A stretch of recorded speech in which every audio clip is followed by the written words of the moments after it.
Hi everyone, मैं आपका दोस्त सत्येंद्र यादव। आप देख रहे हैं जेड प्लस न्यूज 33। तो आइए हम बात करते हैं जो 4 जून को नतीजे आए हैं उस पर हम कुछ बात करते हैं। और ये जो नतीजे आए हैं बहुत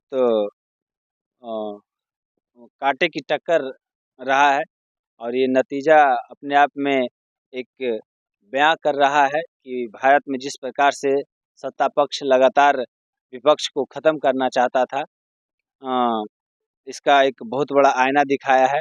इसका खास कारण ये भी रहा है कि नकारात्मक राजनीतिक जिस प्रकार से किया जा रहा था, रामलला को एक राजनीतिक तौर पे उनका नाम पेश किया जाता था, राजनीतिक उसके रामलला के नाम पे राजनीति किया जाता था, लोगों में जाति धर्म के आधार पर बांटना चाहते थे। ये सब सारी चीज़ों को देखते हुए जो हमारे देश के जनता ने अपना जो जनादेश दिया है, एक बहुत निर्णायक पूर्ण जनादेश आया है। और ये देश के लिए खुशी की भी बात है कि एक कांटे की टक्कर मिला है। और कोई भी इससे पहले आज हम एक बिहार के माननीय नेता जो हैं हमारे मुख्यमंत्री नीतीश कुमार जी के बारे में थोड़ा सा बातचीत करें। जिस प्रकार से राजनीतिक का एक पाठ पढ़ाया है अपने विपक्ष को, ये एक बहुत बड़ा मायने रखता है कि आज नीतीश कुमार बिहार के बड़े नेता के रूप में उभरे हैं।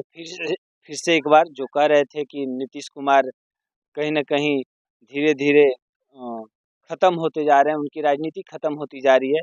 इसपे एक बहुत बड़ा वो आईना दिखाए हैं और वो ये साबित कर दिए हैं कि हम नीतीश कुमार एक नेता नहीं, नीतीश कुमार एक विचारधारा बन चुका है। और नीतीश कुमार जिस प्रकार से उन्हें उनकी बढ़ती उम्र का फ़ायदा उठाए थे, रोड शो में बीजेपी वालों अपना फुल का एक फ़ोटो फ्रेम देकर, वो उस वक़्त भी उसका ये उनका एक फ़ोटो जो है बयाँ कर रहा था कि उनकी बढ़ती उम्र की किस प्रकार से मतलब नेगेटिव फ़ायदा उठाए थे बीजेपी वालों ने। वो सारे चीज़ देखते हुए नीतीश कुमार कहीं न कहीं साइलेंट थे। और वो क्योंकि इंडिया अलायंस का अगर मेनली रूप से बोला जाए तो इसका गार्जियन नीतीश कुमार ही थे। और कहीं न कहीं उनके माइंड में ये सारी बातें पहले से ही उनका माइंड में कल्पना चल रहा था। ये काल्पनिक जो बनाया गया था, ये जो इंडिया अलायंस का स्ट्रक्चर तैयार किया गया था, ये नीतीश कुमार जी के ही द्वारा तैयार किया गया था। तो नीतीश कुमार एक बहुत बड़े मँझे हुए नेता हैं। और ख़ास करके अगर बात किया जाए तो अति पिछड़ा बैकवर्ड कास्ट के एक महान नेता के रूप में उभरे हैं।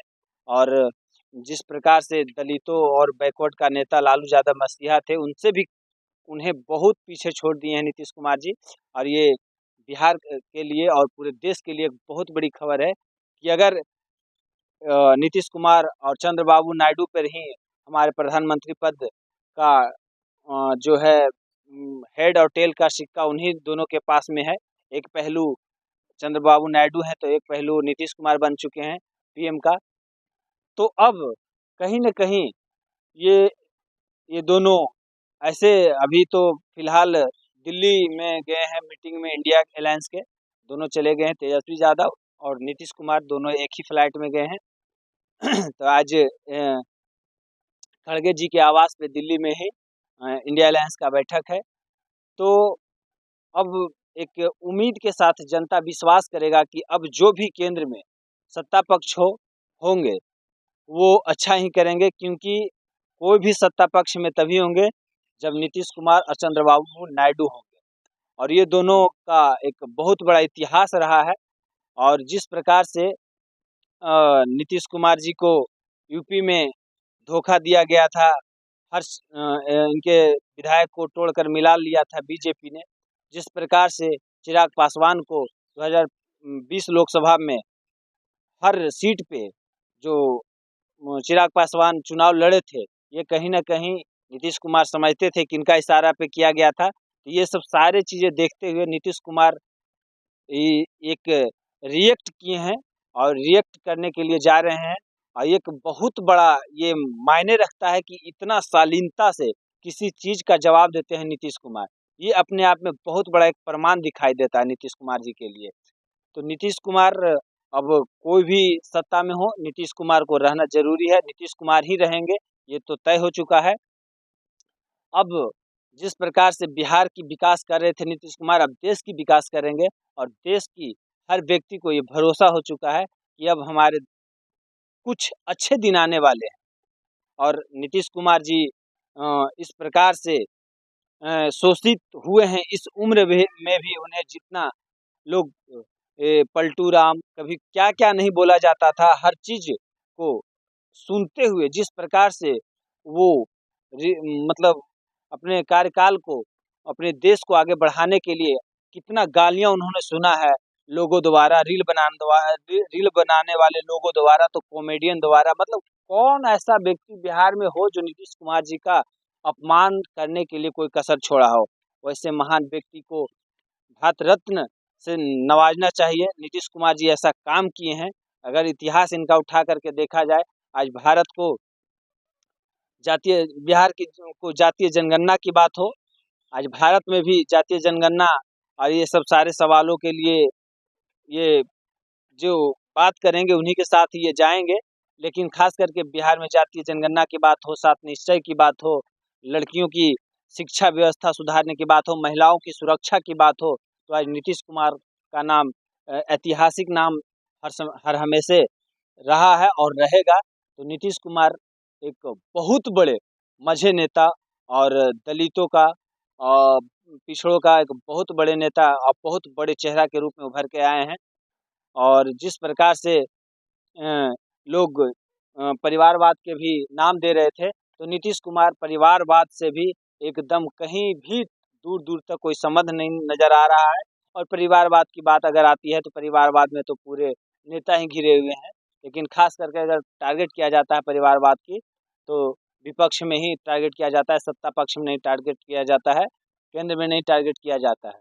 अगर परिवारवाद की बात आए तो आप देख लीजिए लोजपा के चिराग पासवान जी को एक भी सीट जो किन्हीं को दिए हों, तो ये सब परिवारवाद की तो अभी बात ही नहीं करना है।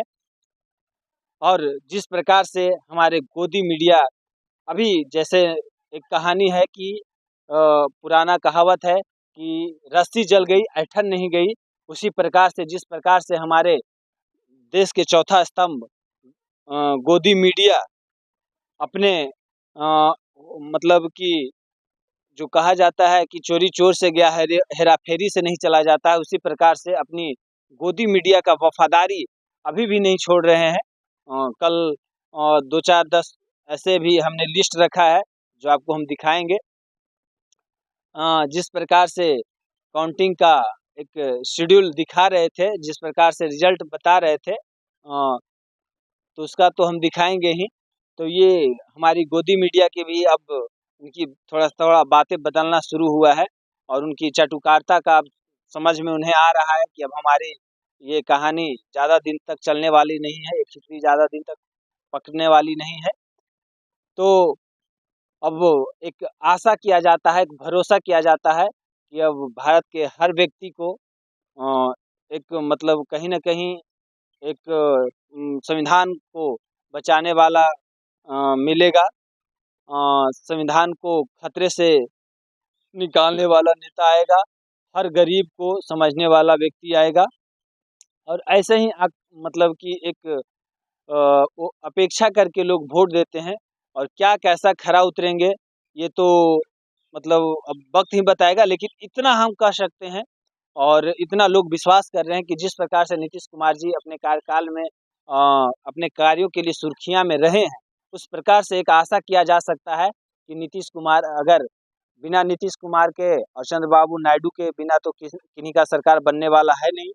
तो ये दोनों जहाँ रहेंगे तभी सरकार बनेगी और इससे साफ पता चलता है कि अब जो भी सरकार में आएँगे तो एक अच्छे काम करेंगे क्योंकि जब किन्हीं की अपना समर्थन आता था, आप देखे थे एनडीए का जब समर्थन आया था और वो किस प्रकार से बात कर रहे थे, वो डायरेक्ट 2047 की बात कर रहे थे। अब मुझे विश्वास है कि 2024 की बात करेंगे। तो ये सब कहीं न कहीं मतलब कि अगर किन्हीं का पर्सनल जब सरकार अपना आता था तो अपनी मन की बात करते थे, अब किन्हीं का मन की बात नहीं होगा, अब जनता की मन की बात होगा। और ये सब आशा करते हुए लोगों का विश्वास एक टिका हुआ है। और 8 जून को प्रधानमंत्री बोले हैं कि हम शपथ लेंगे।